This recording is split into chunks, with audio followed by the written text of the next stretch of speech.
Three, two, one, and we are live. Woo! Hey, everybody. Welcome to the Gamers Realm podcast. I am the almighty Awakened Bacon, and today we are joined, as always, co-hosts Atari X and the ever busy Mr. Switch. Hey, what's going on, guys? What's happening?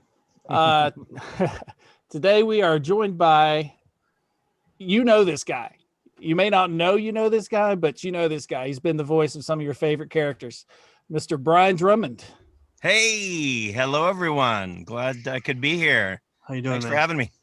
How's it going, man? Fabulous. I'm doing just awesome. I don't got the Rona. I'm a happy camper.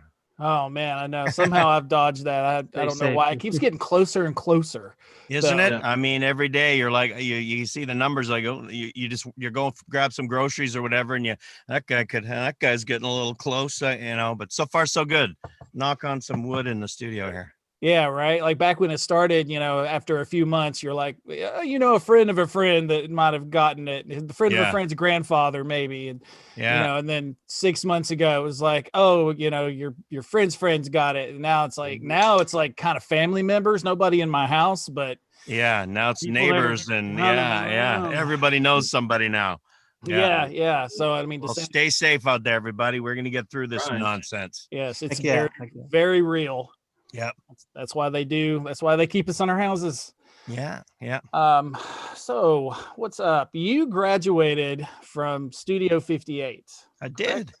Uh, Theater, acting. Is that? Yeah, what you that's a fabulous theater program based out of Vancouver, British Columbia. Probably one of the top two in the country. National Theater School in Montreal is fabulous, and Studio 58, in my opinion, I'll say is probably right up there in the top. And it's just a fantastic stage training mostly program. So when I popped out of there, that's way back in 1991. That's what I wanted to do. I wanted to hit the stage, and it's an opportunity because I love doing characters and not just playing myself. I wasn't as pumped about film, although I did a fair bit of that while I was in Vancouver. I just wanted to get up there and do crazy characters, and fell into the voice world instead.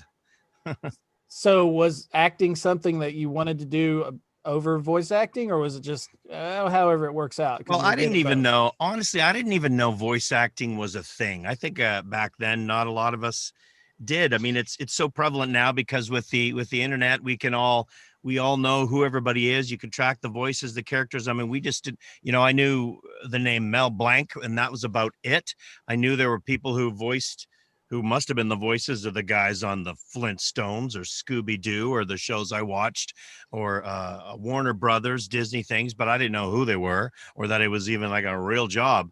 I went to theater school thinking working on the stage was a real thing because you can just kind of picture it. You can see the people. Working in film is a real thing. I love the movies, and that's what I wanted to do. But when you get out of theater school, you got to first thing you got to do is you got to know how to clear a table. You got to know your desserts. You got that's most of what you do for the first little while, and so you're trying to get any gig you can, and so I did some touring theater stuff. I did some local film things, and then I saw this voice industry that was really starting to hop in Vancouver, and I didn't know what it was. My agent didn't really even put much thought into it. I talked to him and said, "Yeah, I'd like to audition for some voice stuff, like some animation, some voiceover things." And he was like, "What? You want to be a radio DJ? You want to, And I'm like, "No, not that type of voice. Like for voice of cartoon characters." He's like, "Oh, well, I don't know. I guess I'll see what's out there." And my first audition was, I think early, maybe in '93, when they were replacing the role of Bob in Reboot. And that was my very first audition, and I didn't get it.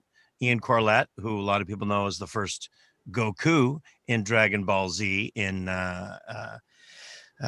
Vancouver, he ended up getting that role. But my second audition I did get, which was a big G.I. Joe series called G.I. Joe Extreme. They were kind of rebooting it from the 80s.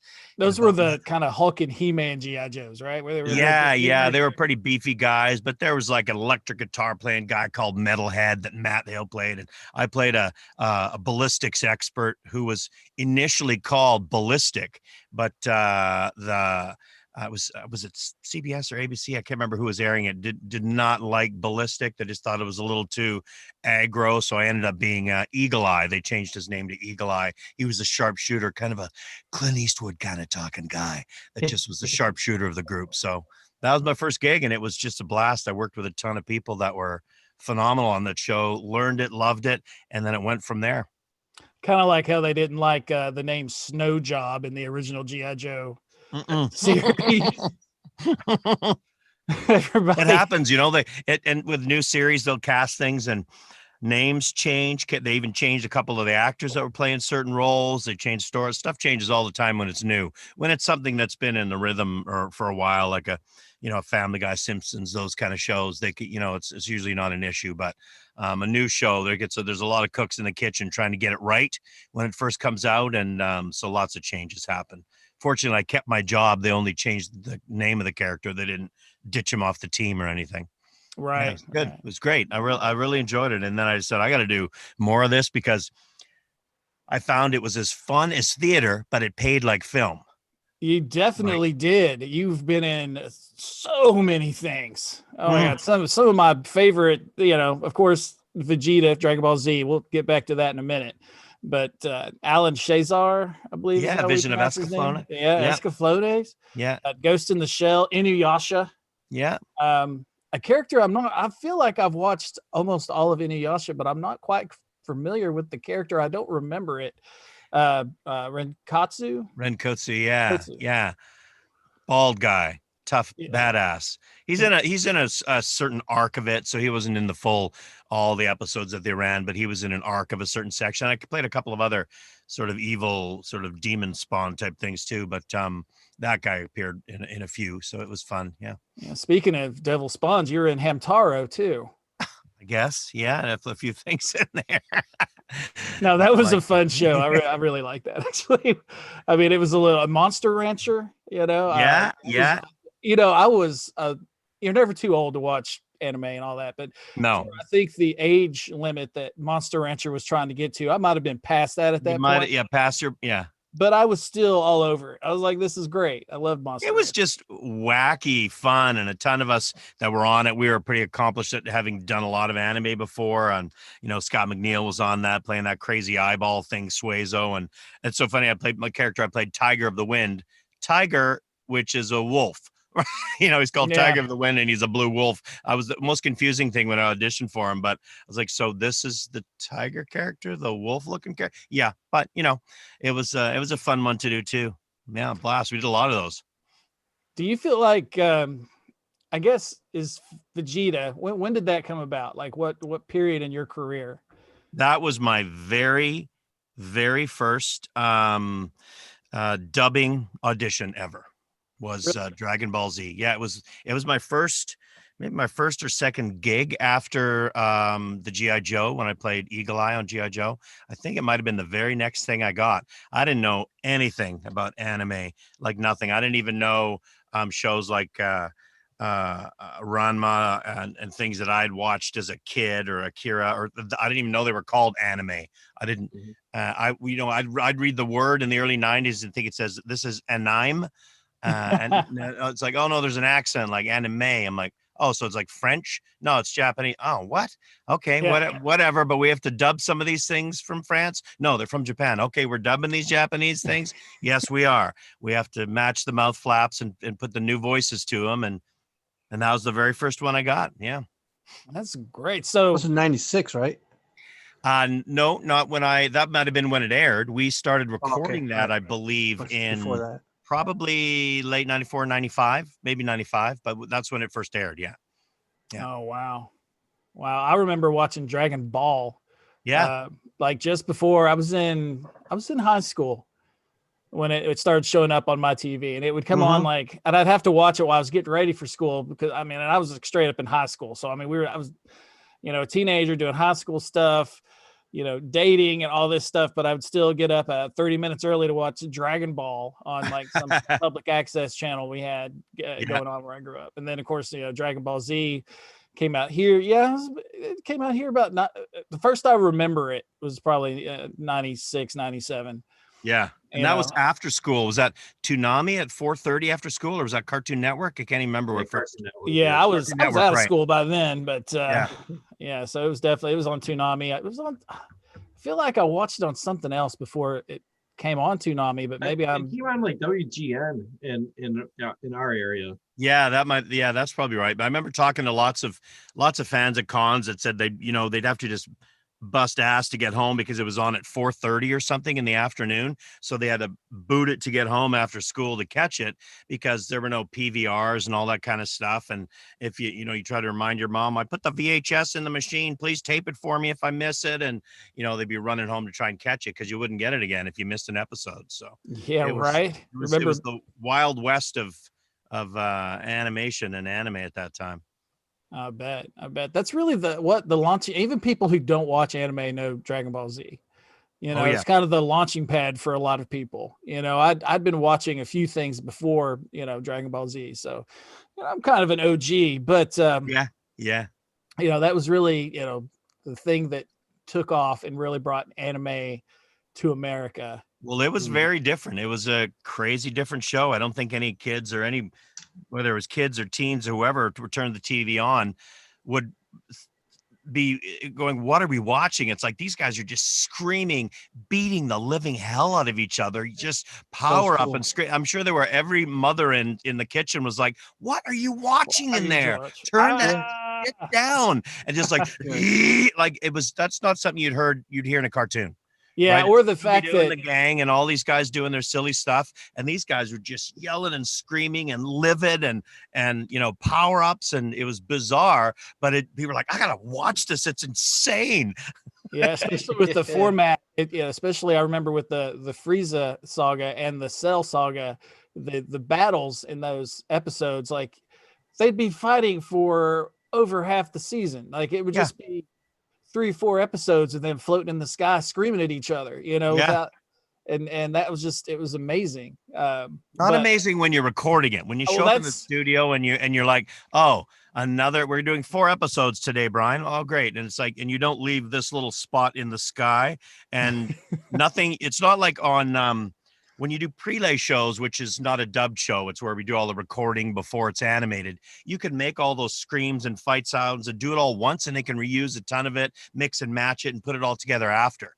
But for these, we had to match every flap as best as we could, the mouth flaps, and the timing and the lengths of it. So we were never allowed to reuse anything. I was like, I just screamed really long. Can you use the one I just did? Nah, because this one's a little longer and we can't loop it. This one's a little shorter. This one, he starts with a big open mouth and it gets small. Like they were all changed. So every one we had to do original, and it's just crazy hard on your throat. And that's the only show, and it was at that time that I ever lost my voice on anything, was that show. I left a session.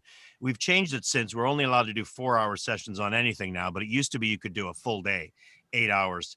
And I left a session. I remember still to this day meeting friends for dinner that night, and I couldn't talk. I wrote everything down on paper. I had nothing. I was like, here's what I want, and put it on a piece of paper. I couldn't say anything. It was like literally no whispering, nothing. It was toast. That's a great transition to my next question, because I know you have voice directors, and there's all the chefs in the kitchen, but where did the voice come from? Where were you like, okay, this is what Vegeta sounds like, this is how I'm going to do this? It's pretty weird. Usually we'd with anything, I didn't know a ton about the industry. I don't even think we got a picture of what the character looked like. It wasn't like I could just hop on the internet and go, Dragon Ball Z, what is that? There wasn't one. It's 1992. I couldn't just jump on somewhere and find this. You couldn't go to the video store and find Dragon Ball Z episodes. There's nothing out there, right? You can't find this stuff. So it was a character description. And the story probably changes a little bit here and there because I don't remember exactly, but all I know is the character description was that he's a prince of his own planet, from his own planet, so that he's an alien who's come to Earth. He's a prince. He's extremely powerful, like a superhero powerful, because we're trying to relate these characters to something we know, like Superman and X-Men, stuff like that. He's that kind of all powerful, like Superman. And we lost somebody. Have No, I lost? we're there. Oh, Just you're there. showing you a little Oh, bit of okay. Vegeta. Oh, hey, nice. Yeah, so we lost. So he's this all-powerful character. He was a prince. He's got a bad attitude, and they said he's diminutive in size, so he's not a big guy. So all I've got, he's not very big. He's kind of princely. He's got a huge ego, and he's extremely powerful. One of the most powerful beings in this episode or in this series that we'll see, that they knew of once we started. So that's all I had to go with. So Did they have a picture? no, I don't believe I remember seeing a picture at all. Oh, okay. So I just had in my mind alien. I don't even know what he looked like, right? So I just pitched him a little higher than my normal voice because I thought he's smaller because I said he was little. And I gave him kind of, sort of a princely air to him. And then I just wanted to have that sort of arrogant attitude. So that's why I pitched him up a little bit higher and tried to make him a little more above it all. And then he had anger issues was also, so I'd have him snapping at people and be extremely angry and Kakarot, you fool, and just that's where that's how I found the voice. And Right there. Nappa, take care of him, Nappa, like that's where it came from. And then I booked the role, and then I had no idea there was all the fighting.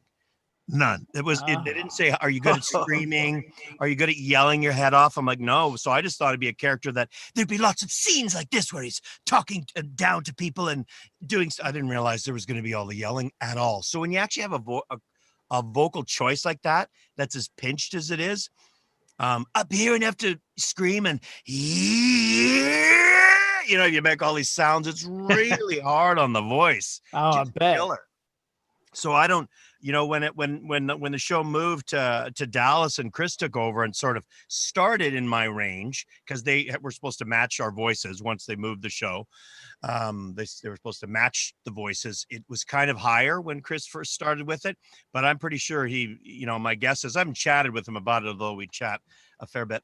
But I wouldn't be surprised if he moved it down a little bit because it's just easier on your voice to be in your own resonance and scream and talk than have to have it up here like this because it's really taxing.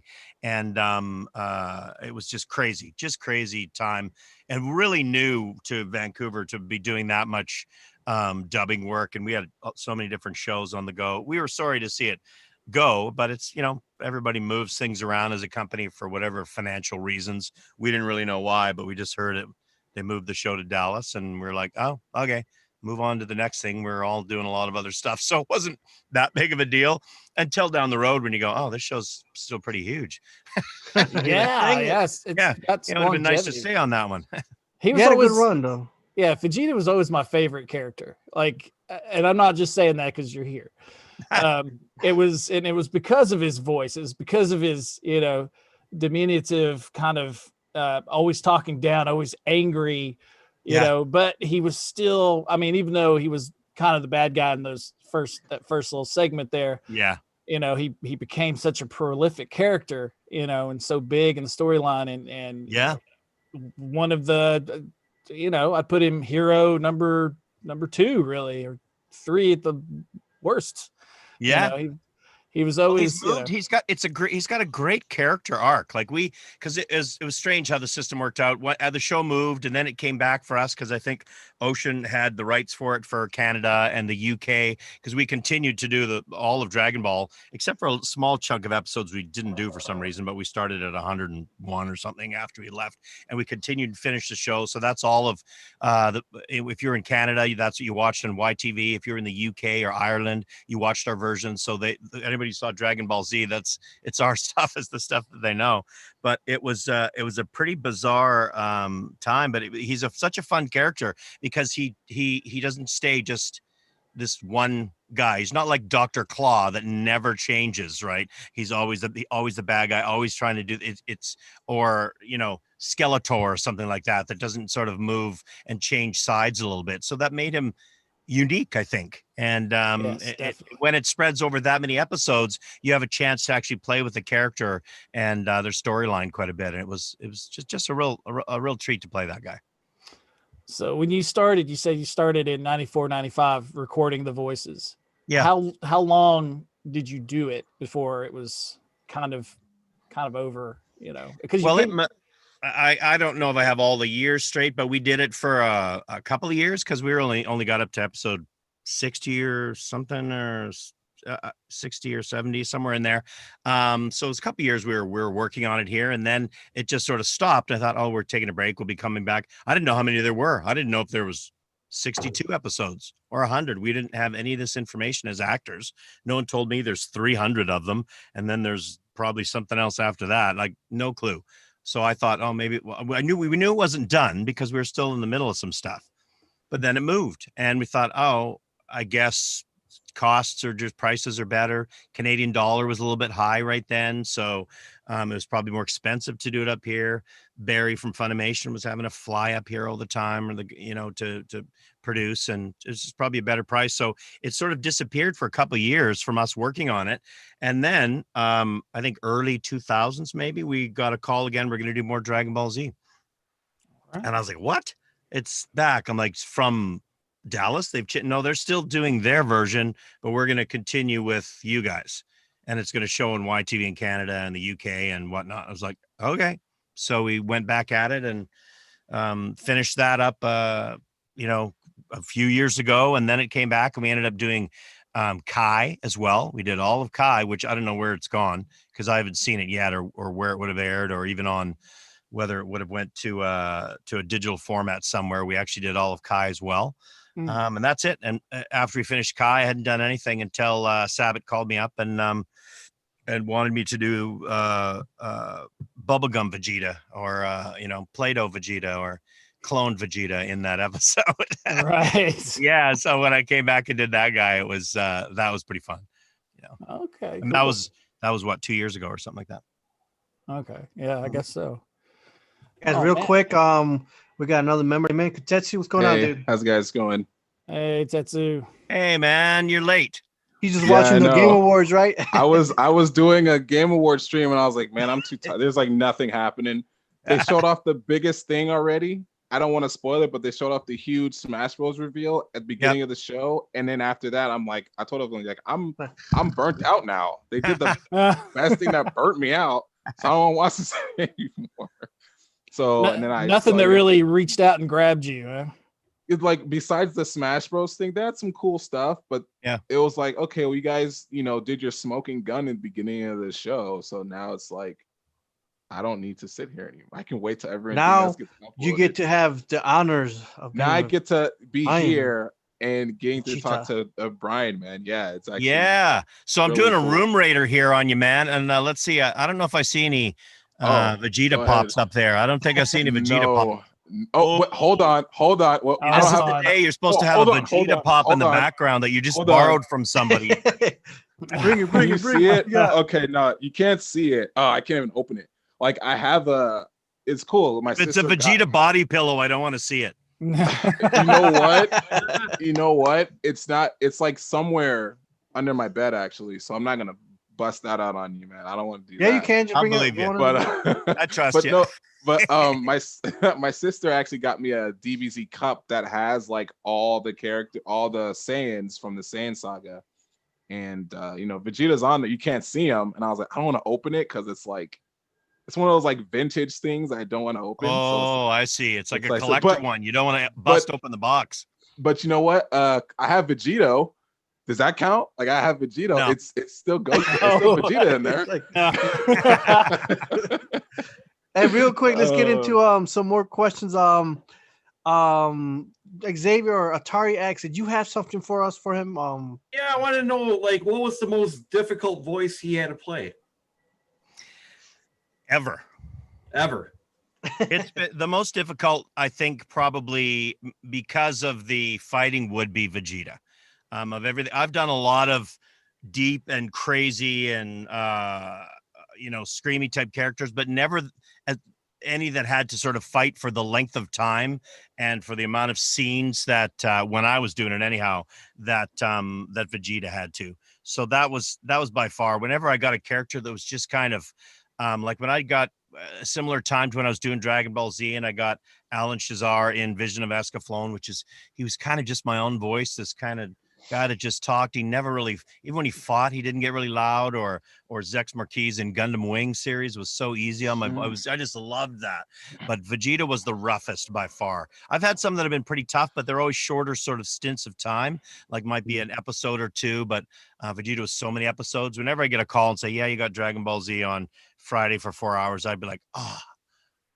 F this. You know, I mean, I was never that pumped about it because I knew it was so hard on my throat. And I always tried to get them to book me on a Friday for Dragon Ball Z so that I could have the weekend to repair my larynx by not talking and drinking warm, hot lemon and stuff like that so that I was ready to work by Monday. Because it wasn't the only show I was on. I was doing tons of other stuff. And it's hard to sort of show up for a radio spot. You know, you might be doing some national radio spot that pays a lot of money. If you wreck your voice on a Wednesday and you got to do a Dragon Ball Z and you do a Thursday morning, you got to do a Ford commercial and your voice is, "Yeah, I'm sorry, Matt." They're not happy. They're not happy. So I'd try to book that stuff for a Friday whenever I could. And that tended, there was a few days where I'd have to be like, "Yeah, I'm sick." Whereas really the day before wrecked my voice, but that was the toughest Vegeta. I thought you were going to say your toughest role was My Little Pony. Yeah, Mr. Cake or Filthy Rich or one of those guys. Yeah, no, those are all more fun characters, but definitely not hard on the voice. Not too. How's your voice right now? How's your throat? I mean, are you like from any of your recent jobs? You're good. So let's say I wanted to ask you to do a Kamehameha. Can you do it, or you can't? Or you know what? No, you know what? No, you can't ask him to do a Kamehameha. You have to either ask him to do Galley Gun, Final Flash, or Big Bang Attack, or do like Damn You Kakarot or something like that was he's got it. Okay, did that earlier. He redeemed himself. I don't know, you know, trying to get me to do Kakarot's Kamehameha. I don't know. No, I'd be able to do something for you once we feel like we don't want to blow up anybody's mic or scare anybody away. You know, a little over 9,000s, and you know. I saw that hat and I'm like, oh man, that is an awesome. That's like the most iconic line in Dragon Ball Z history, where it's just like it's become a meme. But like if you were like I've been watching Dragon Ball Z since I was a kid. Like when I would watch Dragon Ball Z when they first did the first dubs, which had you playing as Vegeta. And I remember that it was on Toonami. And I remember going back and researching that. It was like Ocean's dub, was it? So it's like I said, it's crazy to even be able to come here and be able to talk about that stuff. And then looking back at your history, like you played Zex and I forgot his. I know the name, but it's just kind of weird to say. Like Gundam Wing was like one of my favorite, and it was my favorite Gundam shows. It was just it put me on the map of Gundam, and I have a okay. So which character would you say? Essentially, they're the same character, but which character would you say was your favorite character to play? Was it Zex or was it like his like the alter ego Milliardo Beastcraft? Yes. Like which was your favorite character to play? Just like with the, you know, or how just like how you kind of brought the difference between the two, even though they're the same person, there is some difference to that. Like how, you know, which character would you say you played? Well, Milliardo was the less sort of military aspect, so I think I'd probably prefer him. He was less in sort of the fight mode, like Zex Marquis was with the mask down and all that stuff. So but that show, that was a complicated one too. It's always tough about those shows that are these very sort of soap opera type stories that go on for so many episodes. And in Gundam Wing, Zex would sort of be on one side, and then he's on another side, and he doesn't like the Gundams. He's working with the Gundams. He's got his love interest. He's got his sister. You know, there's so many things going on. Every time I know that was one show, whenever I showed up, I'd have to question the director before every line, like, what is happening here? Like, what is my intention? Because we didn't get all the scripts in advance. Sort of read or research. We didn't get the episodes to watch. I have no idea what's happening until you roll in the room. There's a script in front of you and your lines are highlighted and they say, go to page 7. Zex has this line and go for it. And I'd look at it and go, what's the intention of what's going on here? You'd have to explain it to me and watch the scene and go, okay, he's pissed. Okay, oh, he's happy. Okay, he's struggling with something, and put it all together. But that was a pretty fun series to do, and much easier on the throat. I liked it a lot. Lots of fans. Yeah. I'm always so surprised how many fans there are of the Gundam stuff. Oh man, it's pretty wild.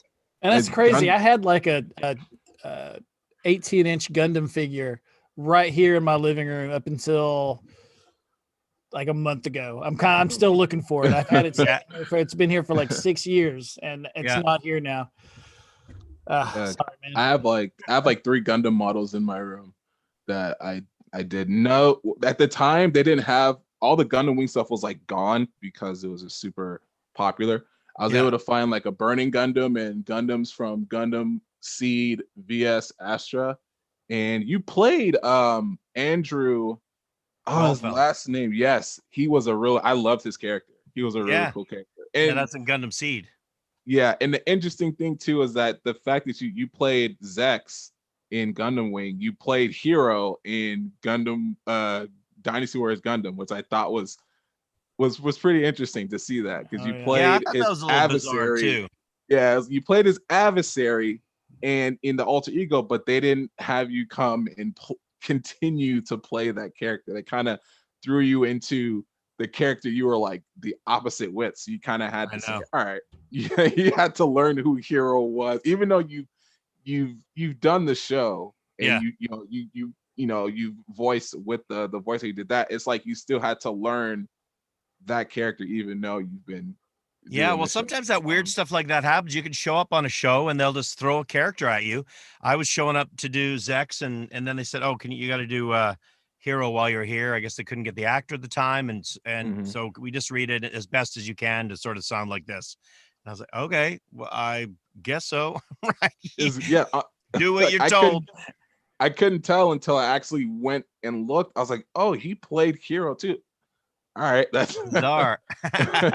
That's cool. Yeah, we're just we're do anything for the dough, whatever gig they sort of say, this is yours now today, this is let's do it, and come up with the best sort of ideas you can, bring something interesting to the table, and have fun while you're doing it. So anime's been a big part of certainly sort of the fan base that I love to get to meet around the world, the anime aspect of things. But outside of that, the prelay stuff has probably kept me far busier than the anime work has over the years. It's just crazy busy on that front as well. But very fun. It's nice to be able to do all different sort of types of things when you're in voiceover. You're not sort of stuck doing one type of thing or one type of character all the time. When you go to work, it's always something different. It can be some wild little crazy animated preschool type show character, or then the next day you might be doing something like Black Lagoon, which is super dark and racy and the opposite side of the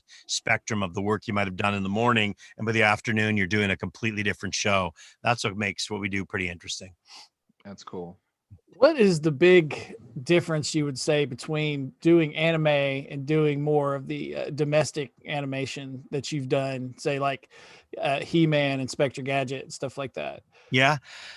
Well, I think most actors, I'd be surprised, too many that don't, but most actors, as far as the type of work, doing the actual work, would prefer what we call prelay work, where that's that work where it's all animated after you voice it. There's something pretty exciting about being able to come up with an original character like that voice never existed before, and they have to animate it to the way you're making the mouth move and the way you're making him talk. That's how they have to animate it. When that's all based around your work, that's pretty exciting. And as well, you're in the room with all the other actors, or at least most of them that are available, so you can work off of each other. They deliver a line in their character and you feed off of it, and then there's the next guy, and you're all bouncing things off of each other, which is what most actors have trained to do, is feed off of other people's dialogue within your own character.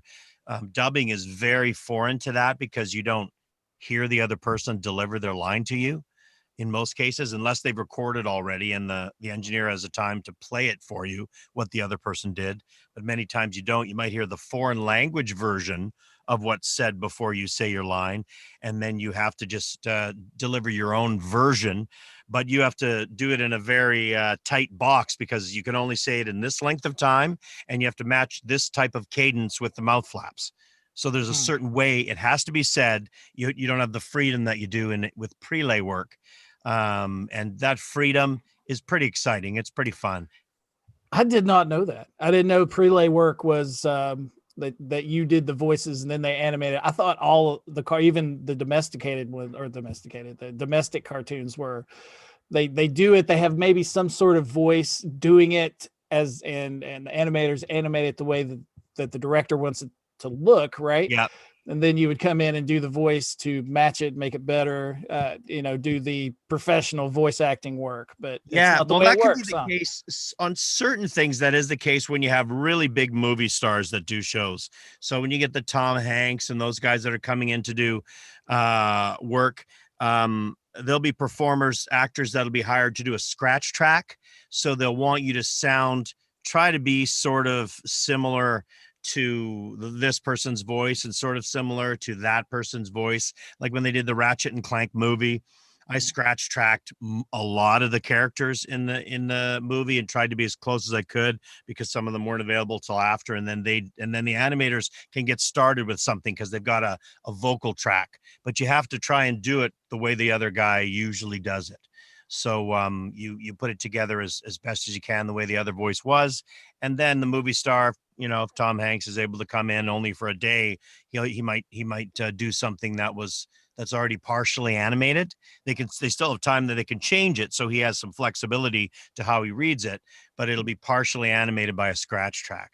But in most cases, we do all the work, and then what we do is animated afterwards. Scratch tracks are not that common unless the animators need something to get going with way before they hire the actors.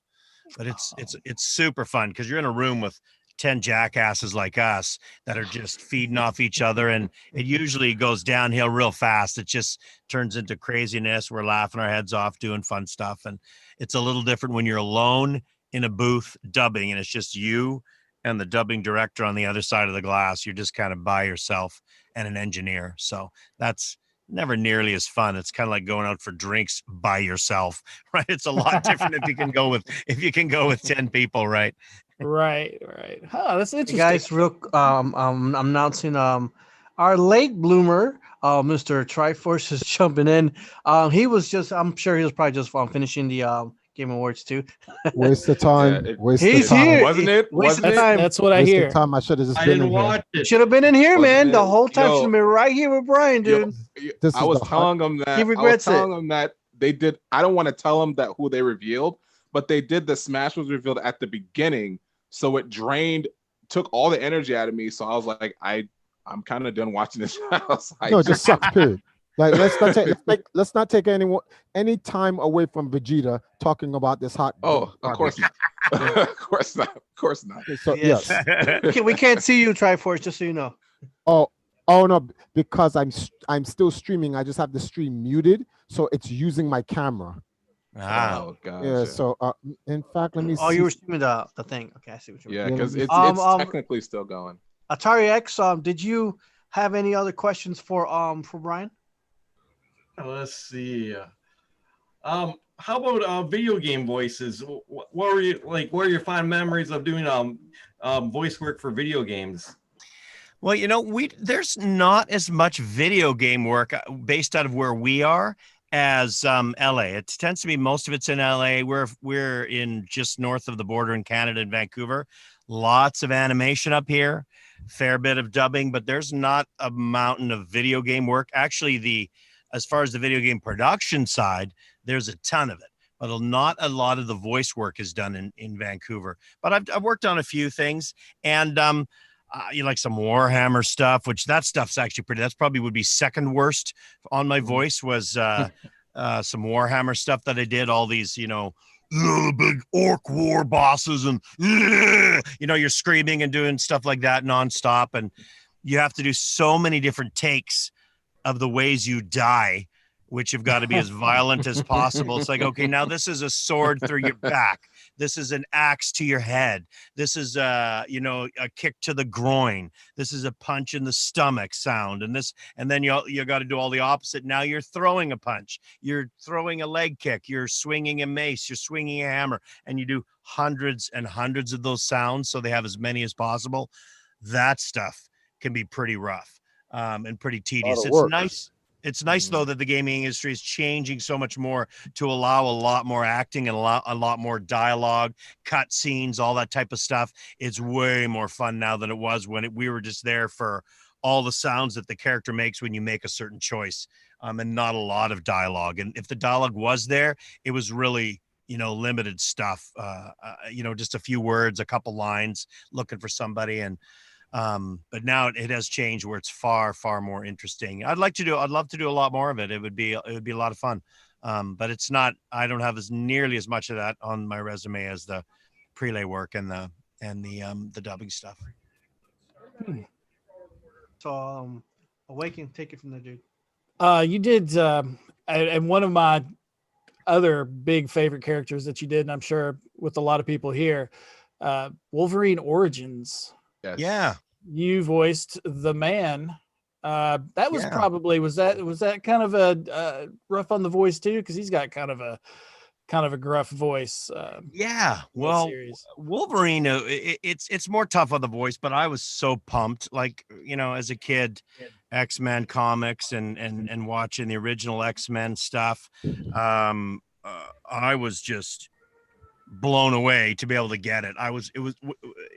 Marvel has been in my life one of my greatest disappointments and my greatest accomplishments as well, because when early on in my career I did one on X-Men Evolution. I was cast as Cyclops, who was sort of the leader of the group, as sort of a teen version of that show. And I did one episode the first day. I was booked for the second episode. We all thought it went well. And then the production team changed like 4 actors on the show. And we're changing up some voices and mine was one of them. I did one of the 52 episodes and I was devastated because I thought it was just so amazing. But a number of years later, I ended up coming back on a different series and getting to do Wolverine, who I like more than Cyclops. So I was here. I was happy to be able to do that, and ended up doing a number of different animated movies and motion comics as Wolverine, and fun. Just such a fun role. But he's not, he's screamy and gruff, but especially when he's fighting, but nothing like Vegeta is. And it's a little bit more in my own range. Vegeta, I pitched him up quite higher because he was more diminutive. So where this range is right now is where I talk a little bit more. So trying to find Wolverine down here and make him more gruff and stuff, like, come here, bub. That I didn't mind having him lower like that. That didn't hurt as much as up here and pitched with Vegeta and Kakarot, you fool. And that stuff was just crazy so on the awesome. voice, right? Yeah.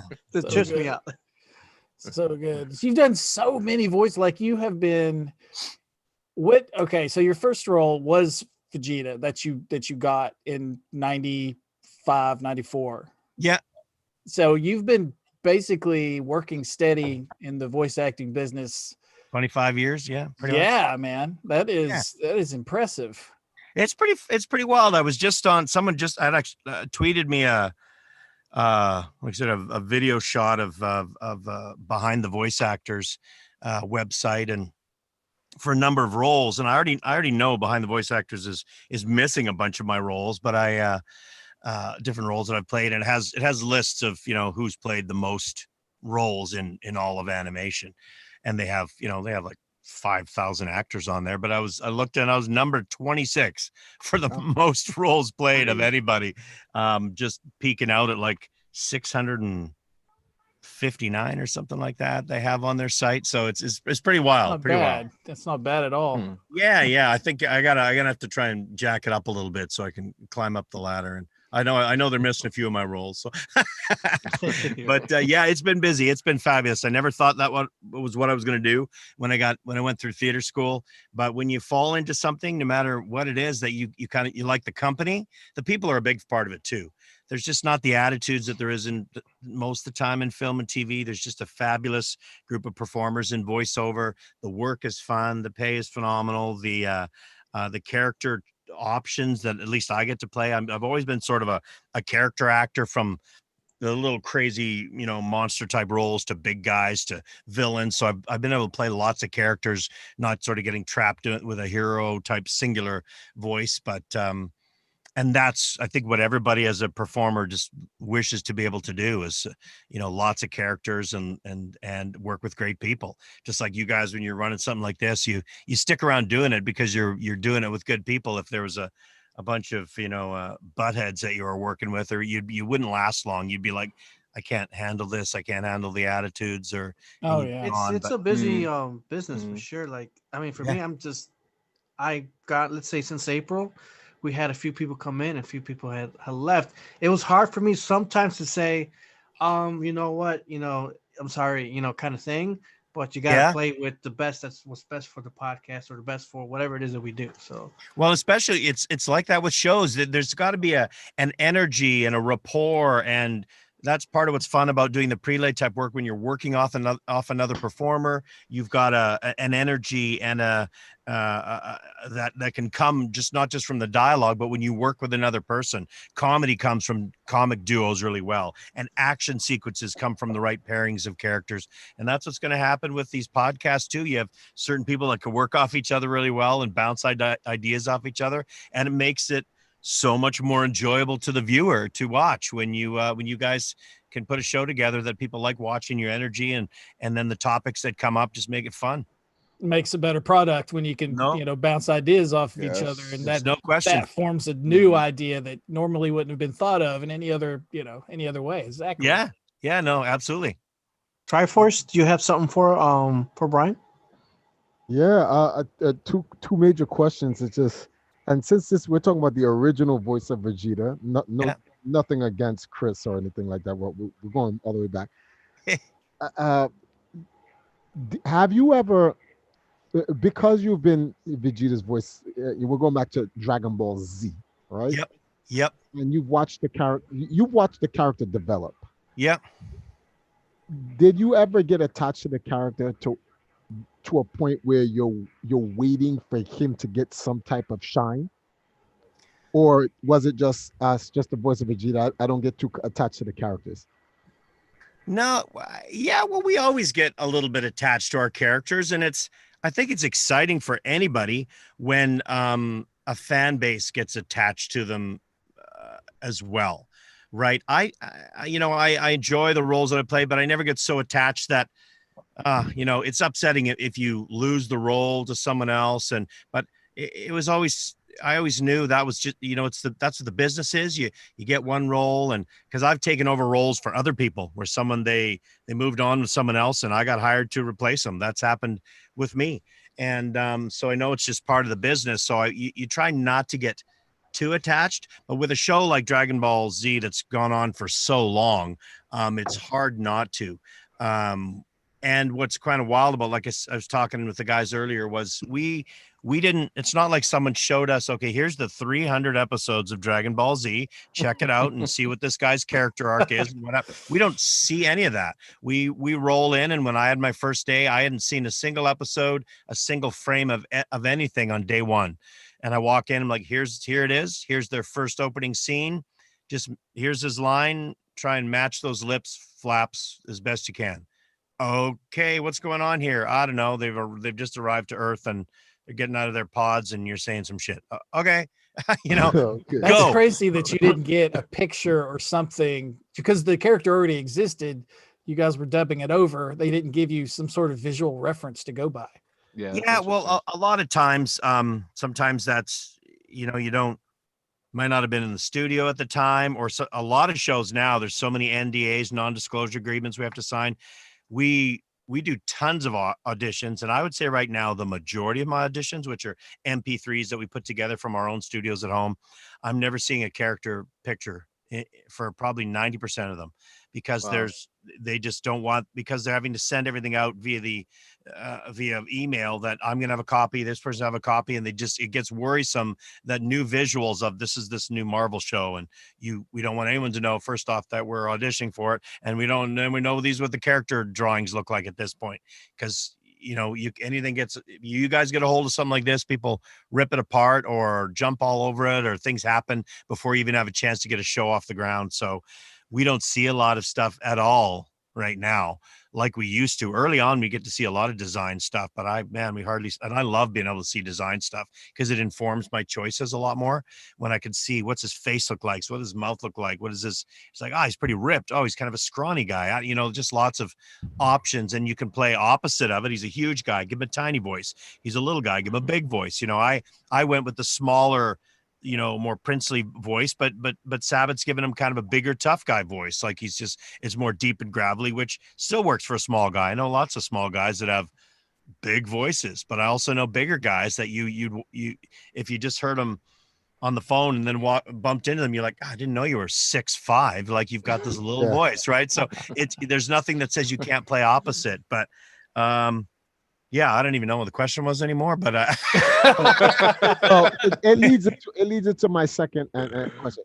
Okay, so now that you've gone through your entire career with Vegeta, and you've seen where the character has gone, and now that Chris has taken over, and you see where Chris is, do you what's the word for this? Because I'm trying to put you in the fans. The fans have faith. The fans have this hope, right? And I've come to believe that this hope is false. It's a hope that will never come. It will never. And it's almost as if it's the company and the creators are just doing it on purpose. When you look at Dragon Ball, every single Saiyan, this even gets up to Broly, has had some type of grandiose moment. That defines them. Mm-hmm. And you say this guy gets a W, right? Even when Broly lost to Goku in the movies, you say, well, he only lost because Goku took the power of three other Saiyans and a Super Nana. In the newer movie, or we only lost because of Gogeta. Outside of that, Goku and Vegeta could not have beaten him.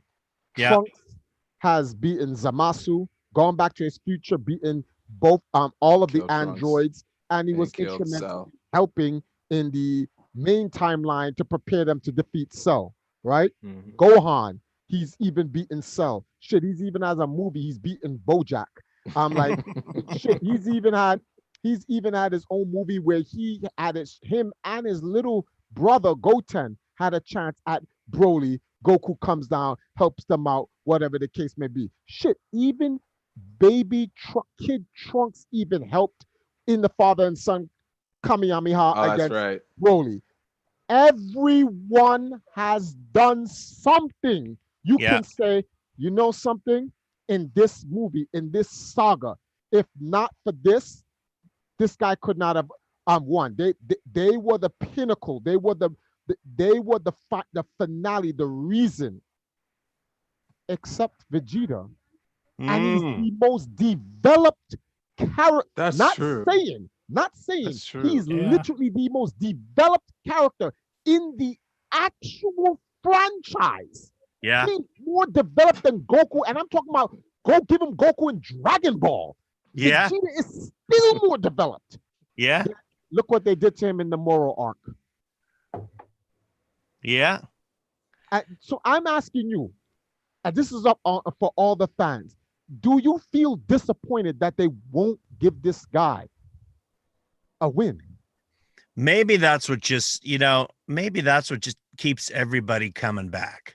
It's always pretty great to have that underdog character to root for. Underdogs win. So Yeah. Vegeta's not an underdog because Yeah, has not won. it's true. It's true. They do have to come around and win at some point. So, I mean, I guess if it's what the fans are begging for, but sometimes I can feel, you can imagine as the creators, you don't want to be forced in a direction by a fan base when you maybe have your own ideas of when it's coming, because we just don't know. And it might come at some point. We don't know from who and from how and when, but I don't know. I think they've done a pretty fabulous job putting. It's not like you can say you can tear apart a lot of animes, but man, Dragon Ball Z has got legs, and Dragon Ball Super, and these characters have got legs, and he's still one of the most popular animated characters on the planet for a reason. Yeah. And you just, I think you want to be really careful how you make that happen. But I agree, it's probably he's due. He is due. Maybe they're saving up. They're saving up. Yeah. Vegeta's going to get the ultimate victory, and that's going to signify the end of the series. Yeah, maybe to be the grand finale. According to the online game, which Toriyama literally says is canon, and I'm not talking about the online game we're playing now. I'm talking about Dragon Ball Online back then. Vegeta actually becomes the strongest. He fights Goku in a distant part of the galaxy, and they blow up a Nova Star, and Vegeta survives it, and Goku dies. That's according to the game, though. That's in the game lore, and they said the game lore is canon, etc., etc.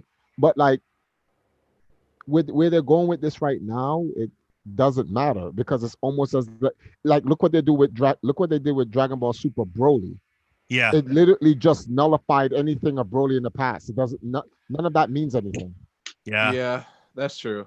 I don't know. I can definitely say that that the DBZ universe has changed, and I think it's changed because Xenoverse did it that way, because they introduced time travel and the all that. So, but I think as Vegeta as a character is, yes, I would love to see Vegeta have a win, but I think those moments where when he first turned Super Saiyan was an amazing moment, because it was a situation where it's like, okay, someone who thought he saw as the lowest of low achieved this height, someone who is his son but doesn't know yet achieved this height, and he's like, well, when is it my turn? And then he got his turn, and it was such an amazing moment. He didn't get his turn. When he turned Super turned Super Saiyan, that was an amazing, because everyone thought,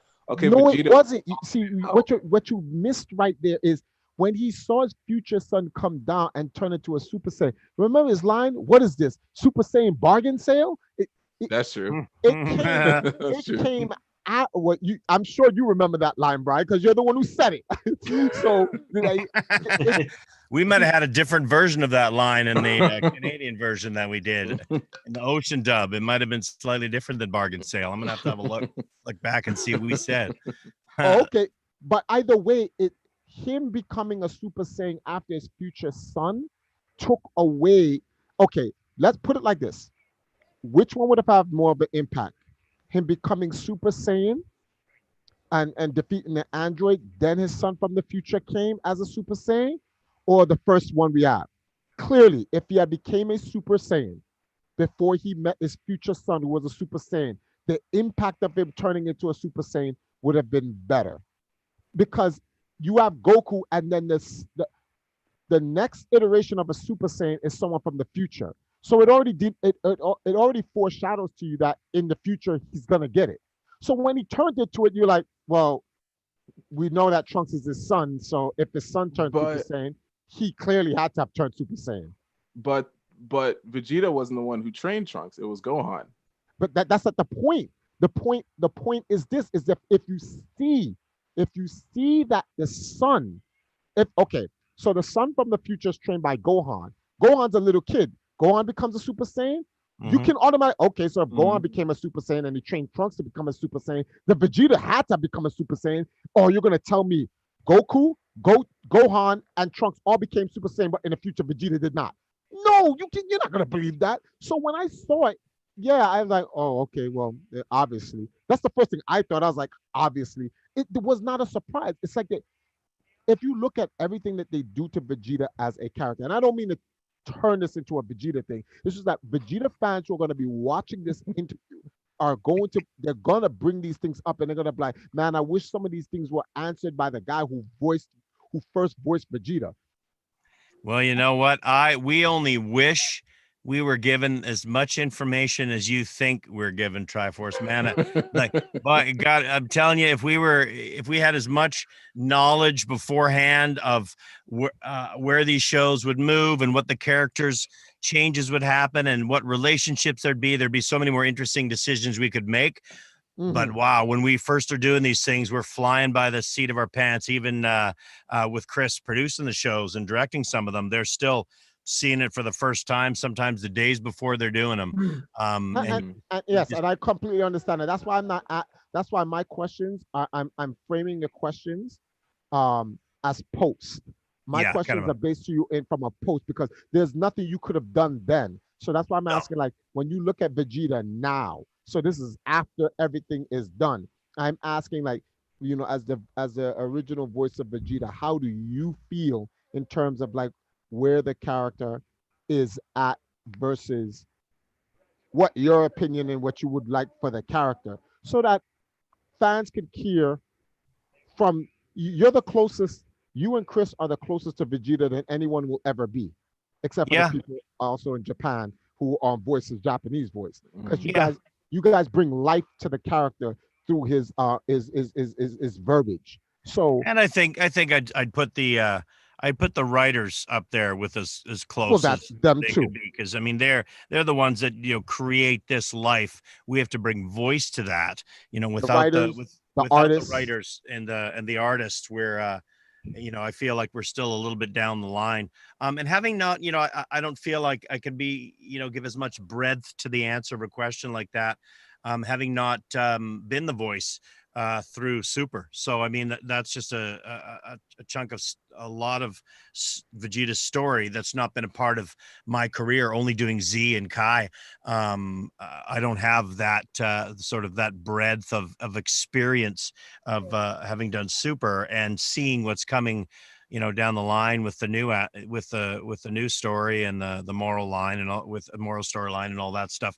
I don't think I could give the answer to it that would, bring any fan any kind of a feeling of relief about what my thoughts are on it. all I can say is the aspects of them that I got to play, because I always love a delicious villain. I've played a lot of them before, and I got to voice a real badass aspect of Vegeta's life and story and timeline, which is not something I'll forget anytime soon. I'll tell you that. Hey, good one. What was your most proudest moment in your career that you felt so proud of out of everything you've done? Wow, that's a good question. Yeah, that's a great question.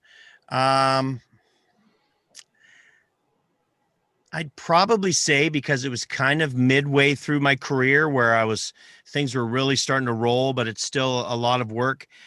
Being able to land the role of such an iconic character like Wolverine for a number of movies and series type work, that would probably be one of the ones that just pushed me over the edge, that I realized, you always kind of, as a performer and in any jobs, I guess, you have a bit of an imposter syndrome, that it's like, am I really any good at this? What the hell am I doing? You're constantly questioning your abilities. And even though you might be working and thinking you could have done it better, or are you really as good as you think you are? When I did land the role of Wolverine, I finally realized, okay, if Marvel and the animators that are putting this series and these episodes together are trusting me with that voice, then I must be doing okay. And that's when I think I was pretty happy with where I was at. but as a performer, man, we're always beating up on ourselves, and I'm never satisfied. I'm always, still auditioning in the studio today and sending out new reads for new shows, and always trying to bag that next new exciting gig that's going to feed that rush of excitement of a new show and a new character and new visuals and new dialogue and new people to work with. So never satisfied, but a character like Wolverine it's got to sit right up near the top. You Awesome. have all your Very proudest awesome. moments on that poster behind you. I know. Yeah, I've been looking. yeah. No disrespect, Brian, but you've been talking a lot, and I've been looking through Same you here. at that poster behind you. Same here. Same here. Yeah, I had a big birthday last summer, not this summer. Fortunately, nobody would have been able to come, but had a huge big voiceover party, birthday 50th last year, and my son for a gift decided to draw me up a bunch of there's 50 characters on there that he kind of pulled from my past and laid them all in there, and I still have to kind of peek through and try and find out who they all are and which ones I've done and when I did them, and it's pretty wild. Yeah, Venom on there, that was a fun one to book that gig. Ooh, too. Yeah. Venom for something, and yeah, I've played a ton of characters on some pretty fun shows. I'll tell you, it's been to be able to play. I was great career for sure. I had to ask him. My son, I didn't recognize what this was at first, and up in the corner here is Dr. Claw. When I got to work on a reboot of Inspector Gadget with Maurice LaMarche, Nice. playing Dr. Claw, it's a little different when you're voice matching a character. It's not quite as exciting as when you're creating a voice yourself, but to be able to work with guys like Mo LaMarche and some of the people that did that show was a thrill too. And I grew up on Inspector Gadget, so to be the guy that's saying, I'll get you, Mad Cat, and stuff like that now was. And they never showed Dr. Claw. No, okay? you never see him. Just the just original memory. Yeah, just a chair in the hand.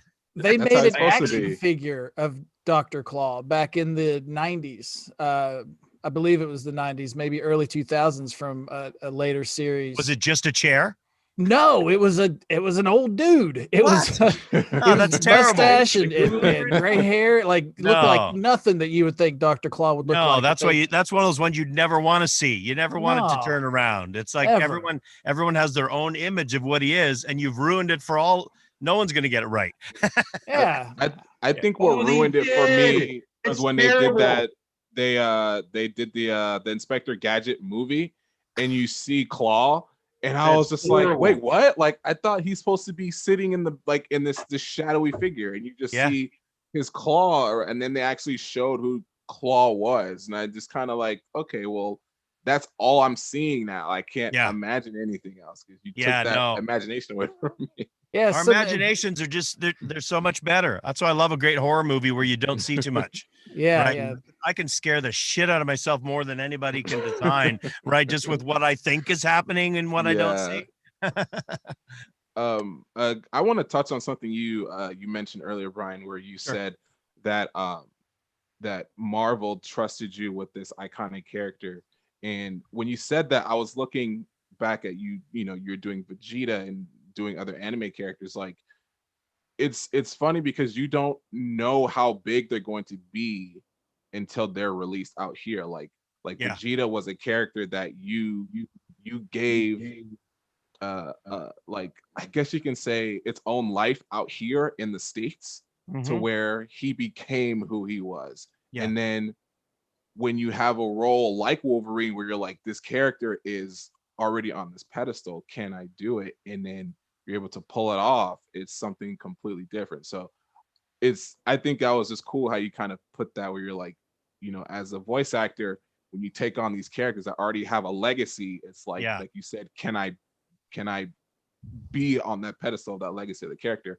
And then you have anime characters where you don't know what they're going to be until you kind of voice them and give them that life. So I think that's a cool way to kind of look at, the way you're taking on these roles. Yeah, thanks, man. It's there's different stresses in what we do, and I know early on, Vegeta I was new to voiceover and new to that type of performing and dubbing, and so I'm putting everything I possibly could into the role to keep it and be good at it. I never knew it was going to turn into anything special at all. You have no idea, but you just put everything you can into it. In fact, so much so, like I go back and listen to some of the stuff I did. I'm going, man, I am screaming my guts out on this thing. And I'm like, what am I doing? Like, I can tell I am destroying my voice. And had I been a sort of more seasoned performer, I probably wouldn't have pushed myself that hard, which might not have made those first episodes as cool as they were, because I get a lot of people talking, man, those screams you did, I just scared the hell out of me. Right. And so that was what sort of being new forced me to make those choices. And then when you get a role, like you said, that's iconic, there's a different stress that you're living up to something that's been around for a long time, and you don't want to let anybody down, and you don't want to be ripped apart online for your version of it. So you put a lot of effort into trying to make it as much your own, but as much as what the fan base would expect from them as well. So it's a different level of stress, but something we learn that, that's what we get paid to live with those stresses and try and figure out how to manage them and figure out how to enjoy it as well. Guys, real quick, let's wrap up. Anyone have, we'll start off with, Awaken, any last statements you want to make? We're at that hour, so everyone take a turn and go for it, dude.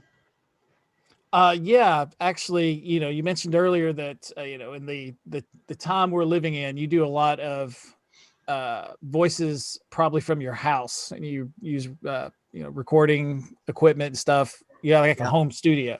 Yeah. This is actually a question that somebody asked for my Discord, was that for somebody who might want to be starting out in voice acting and in the conditions we are in today, what do you use? Well, what is your setup and equipment? What would you suggest to somebody who's dabbling in voice acting, but they want to, they have to do it from home, and they're doing some YouTube projects and stuff like that? Yeah, I get this question a lot, sort of about creating studio space and things that are going to work well. It hasn't been as bad COVID wise here in Vancouver as it was in places like LA, where they're actually still recording some of their parts on shows from home, and they're just put it together after the fact. We've been recording individually still in studios, so we'll just, like on those prelay shows I was telling you about, instead of all going in together, like 10 of us in a room, shut the door and we're all breathing each other's air, we don't do that. We just go in one at a time for our roles, but we still go into studio. All of the auditions though are 100% from home, your home studio, your home base. But I always think that it's not sometimes as much if you're dabbling, and especially wanting to be able to submit MP3s, submit auditions, whether it's for online projects or maybe, even some stuff that might be paid gig here and there that can be done from home. As long as you can create a sound deadened space, it's not as much about having really expensive editing and software and microphones and stuff like that as it is about really getting a proper deadened room and space. A lot of people get concerned about what noises from outside, and it's not about the noises from outside as much as it is about from inside. You got to create a room, whether it's your closet or something, so it's filled with clothes, or whether you hang some sort of moving blankets on the walls in a small space, just to completely dampen any bounce from the sound. And if you can do that, even an iPhone mic can sound pretty decent. I've booked gigs off of MP3 auditions from the hotel room in Mexico or in Paris or London. I've booked stuff where I didn't take any recording equipment with me. I didn't think I was going to need it. And then I get a call, it's due tomorrow. And I'm like, oh, hell. So I got my phone on the edge of the bed. I throw a blanket over me, get my script in front of me, and I'd sit at the edge of the bed. So my face is angled towards the mattress and I'm covered by a blanket. It's boiling under there, but it really just completely deadens the sound and lets the microphone not pick up any kind of reverb or echoes at all, and can keep it quite clean. The microphone's not going to be fabulous, but it's enough that they're going to hear a pretty good sound quality. Once you want to move up to have that space and have better sound quality, get yourself a used MacBook or something, or a MacBook Air or an iPad. You can find any kind of microphone that's pretty decent, even in the 200-300 range. I mean, I usually use for all my recording stuff, I've got a U87, so it's like a $4,000 Neumann is what I work with at home. But you don't have to have that kind of stuff to start out. Not at all. I know people that even right now are booking gigs on shows with $200 worth of equipment at home. As long as you can deaden your space and make it a nice, clean sound, as clean as possible, you got a good chance to get a callback. And a lot of callbacks are being done just like this on a Zoom callback. And if you're doing a Zoom, you just probably want to have a decent little USB mic for your MacBook or your iPad or whatever, and you can do a callback and maybe book something from there. But it's not expensive now, not like it used to be.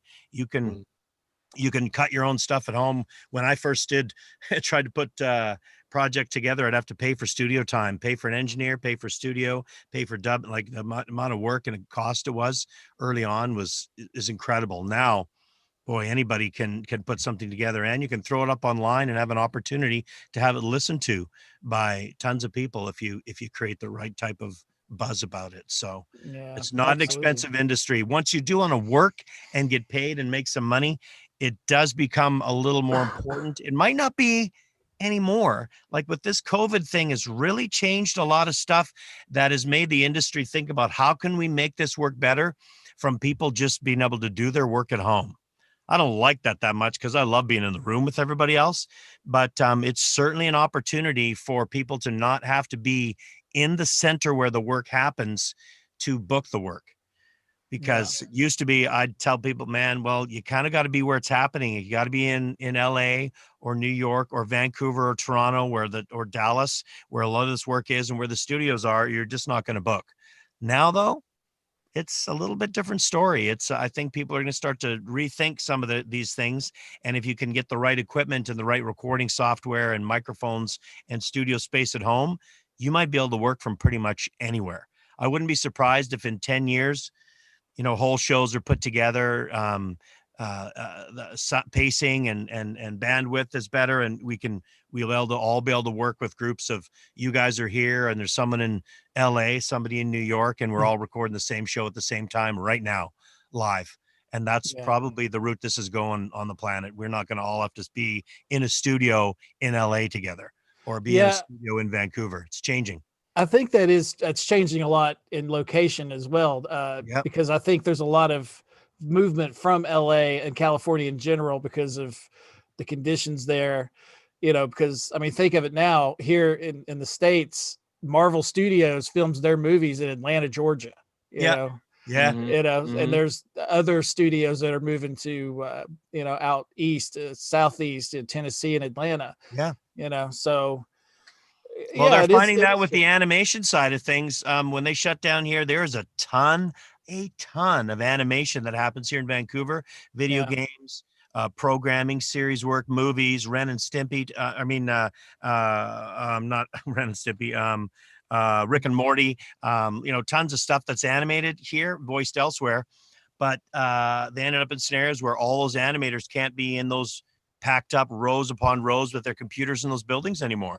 So they all took their work home, and a lot of these studios are realizing we're still getting the same amount of work we needed done, and we don't have to pay for all this really expensive Vancouver, one of the most expensive places to live in North America, all this real estate. We don't need it anymore. So people can be at home. They can write off some of their home expenses. They're getting the same amount of work done.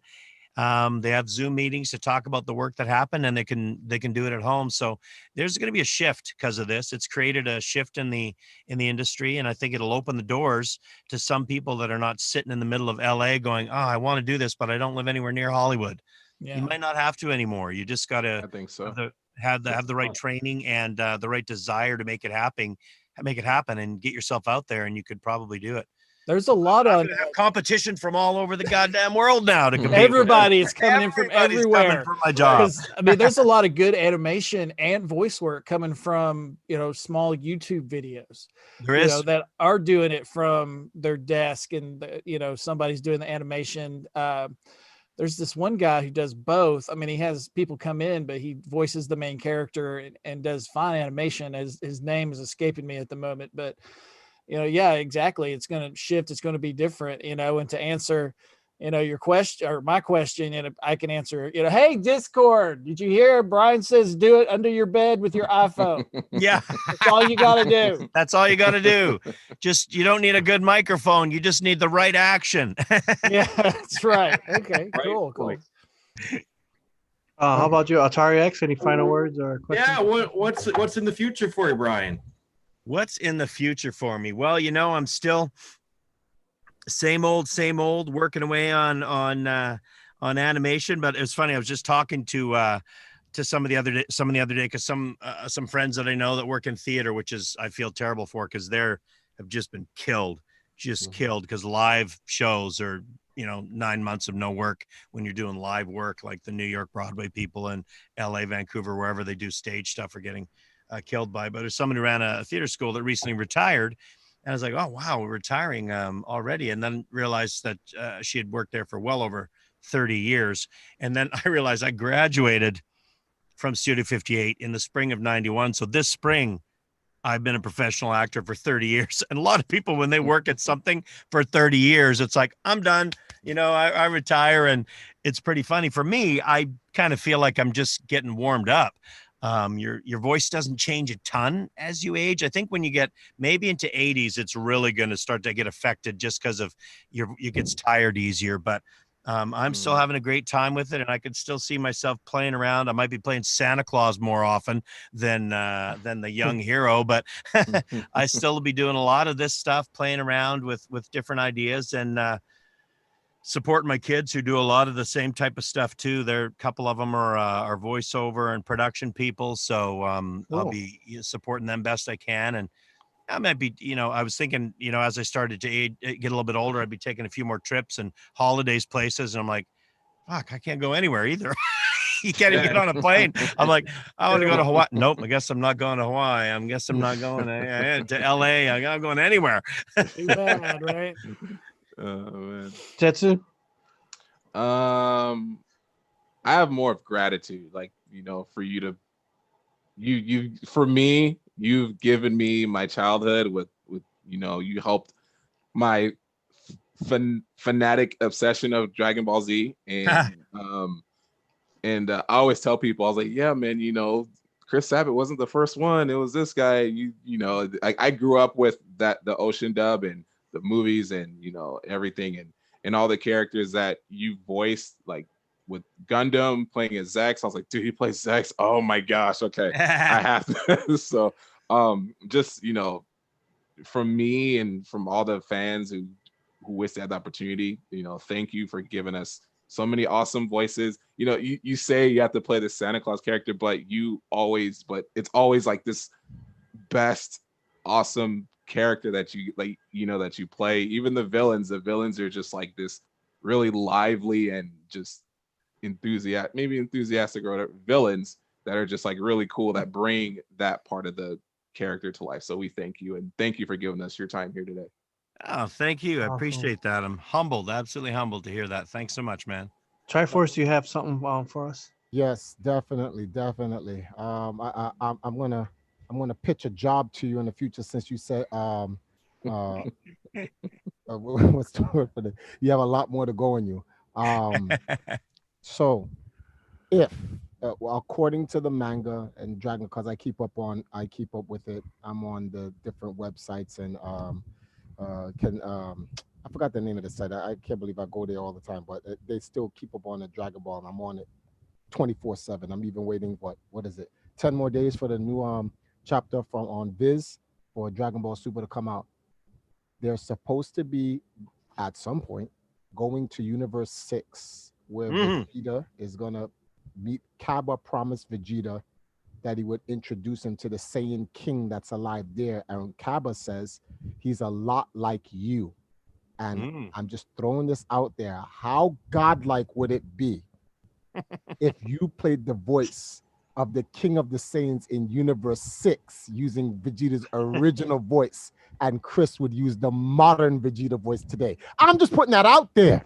Wow, I'm glad that you're putting that out there. That If Chris would be called me and dope. said that's the idea, we'd be you guys can keep throwing those ideas out there to him. That would be a blast. I really had fun. We DM every once in a while on Twitter, or I see him at cons, and when he threw me a DM and said, I was pretty busy at the time too. I had a lot going on. He said, yeah, there's there might be something coming up in Dragon Ball Super that, I don't know, it's just a couple episode arc of something that might be interesting for you. Would that be something you might, want to do down the road? And I was like, yeah, let me know what it is. My schedule's crazy, but tell me what it is once you know for sure. And he said, okay, great. I'll, pitch it to Funimation and go from there. And then he came back, he said, actually, it's a copy version of Vegeta. And I was like, oh, whoa. So do you want me to try to sound like you? That's right. You did do that in that that filler. Yeah. Yep, he did. So he asked me if I wanted to do that, and I said, oh, so you want me to sound like you, to try and match? That would be too weird, so meta that you initially matched my voice on the show and then it changed, and now I'm going to try and match yours. He goes, no. I think I want you to do like the original sort of sounding Vegeta, the higher pitched one. Don't try and sound like the Vegeta that I'm doing right now. I was like, okay, yeah, that'll be cool. Like maybe that might be a fun little Easter egg for the fans. And then when it came out, my Twitter was like bing, bing, bing, bing, bing, bing, bing. I was getting notifications like crazy. I was like, what is happening here? It's like, oh, the episode came out, and people just lost their minds. But it was really fun and pretty fun to work with those guys too. It's great. It's kind of a crappy arc, with that little filler arc there. Yeah, but I think it was Chris had a great plan, or whoever's plan it was. I'm assuming it was Chris's to make that filler arc kind of interesting, and one that the fans were like, you gotta watch this one, right? And it was fun to do, really fun to do. So yeah, any opportunity in the road to be part of the series again would be killer. So yeah, if that happened, that'd be awesome. If not, I've had a great run with that show, and it's been just fabulous. And it's the one that brings me the most joy when we can go to cons again, because the fans, just the depth of conviction from you guys, from the fan base of Dragon Ball Z is just, I just kind of get overwhelmed by it every time I go to a convention, how much it meant to so many people starting it, and people that are collectors, people that just are still super fans, even though they've been watching it for 20 years, since they were early teens or 10 years old. Or that's me. It's one. That's me. It's one of those things that it just brings a lot of joy to me. That we don't sometimes think that, because there's so many other people that do such heroic things, like the frontline workers right now, the stuff that they're going to sort of bring comfort to so many people around the world right now. Usually I'm just trying to put a smile on everyone's face when I'm in the studio and bring a giggle to myself while I'm doing it. And it makes for a pretty good life. But when I see that down the road, I can meet people at conventions and see this, Vegeta got me through so much garbage at school, bullying or this or that. I just felt like I could go home and, be like him and be Super Saiyan and just power up and get through this kind of, when I hear those stories, I go, yeah, okay. I know I hurt my throat doing that, but after I heard that one story, that was worth it, man. That was worth it. So I can't wait to be able to get to a couple more events and see everybody again. Where are you guys all based out of? I don't even know where everybody is right now. Where are you guys all at? Oh, I'm in Alabama. Okay. Where's everyone else? Wisconsin. Alabama. I'm Wisconsin also. Wisconsin. Tetsu, where are you? I'm in LA, in California. Oh, you're in LA. Okay. Yeah. So I'm dealing with that whole shutdown thing right now. Whole shutdown. We can't go anywhere. No. Triforce, where are you? Is he still there? Triforce, where are you from? Where are you? We lost him. He turned his mic. He should be I had my thing muted. I said it twice and I forgot I was muted. I'm on the island of Jamaica. Wow. Yeah. Unbelievable. Well, let me tell you, you guys get a con there, and as soon as COVID's over, I am coming. I am coming. And I'm staying at your house.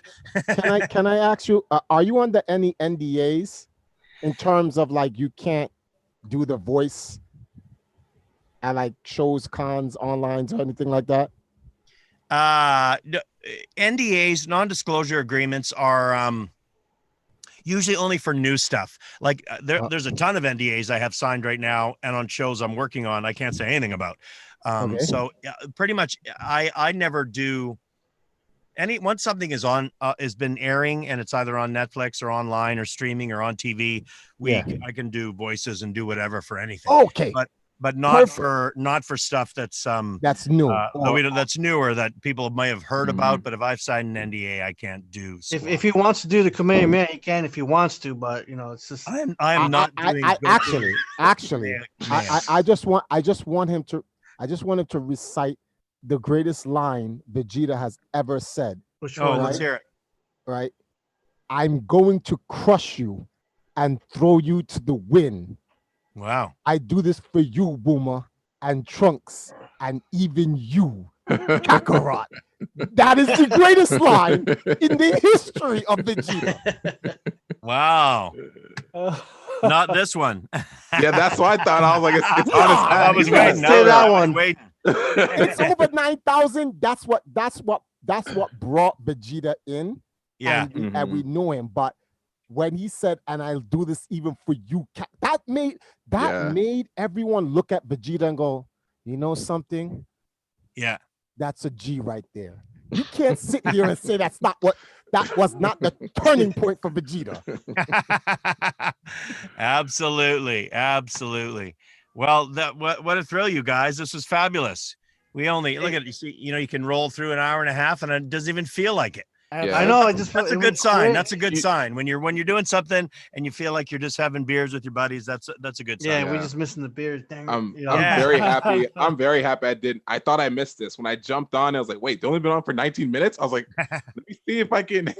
So next time we have Brian with us at the same time we have the awards. So you just don't go to the awards. You come straight here. I'm not going anymore. You go straight I'm not there. going anymore. Yeah, we got to have a full one cracked open here too. If I would have known that they would have shown off Smash Bros in the beginning, I would have been like, all right, cool, Smash Bros done. I need to just hurry up and get over here. You know who won, right? The Last of Us 2. Wow. Anyway, was that it? Take a deep breath. Yeah. Oh man. Hey, look, overall, this has been a tremendous experience. We all grew up with you. We appreciate everything you've done and that you're still doing with us, as we keep being inspired by your talents. And again, since childhood for most of us, just want to thank you for this opportunity that I never thought I'd take. I was just like, hopefully, wow, just like it just still trips my mind out.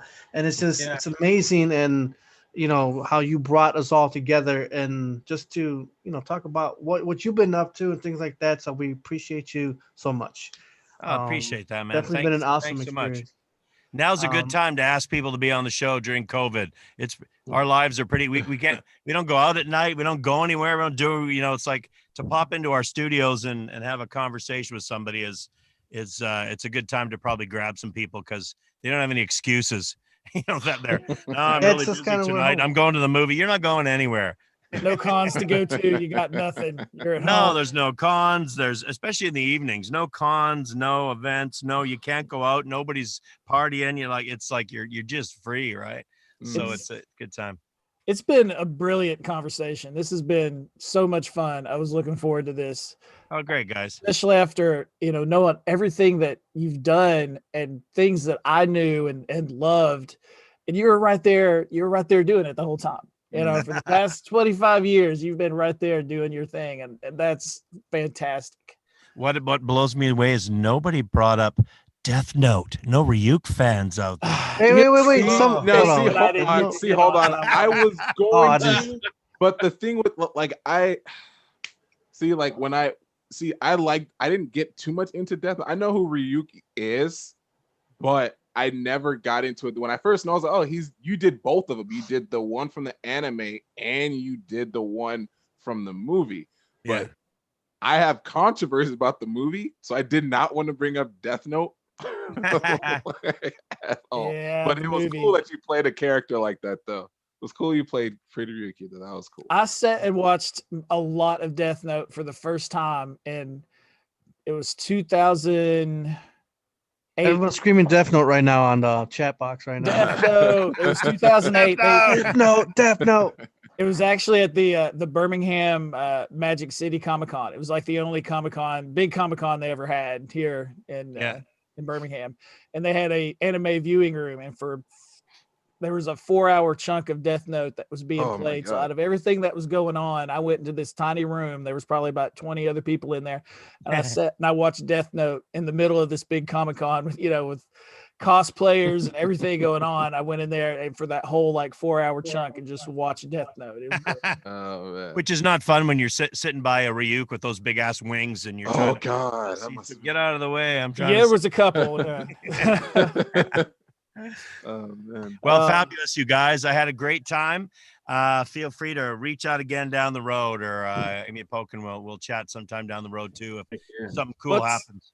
What's the best way to get a hold of you if somebody wants to follow you on social media? Are you his link is in the description on Twitter, and other links of his bio. You'll find it all in the description. Yeah. Twitter's pretty much the only one that I spend too much time on. I don't Instagram it too much, even though I have an account, but Twitter's where I tend to spend most of my time. And if someone really needs to get a hold of me or grab me, you can usually try and DM me there if I follow you back. All right. Okay. Awaken, would you go ahead and just finish the final statement and say goodbye?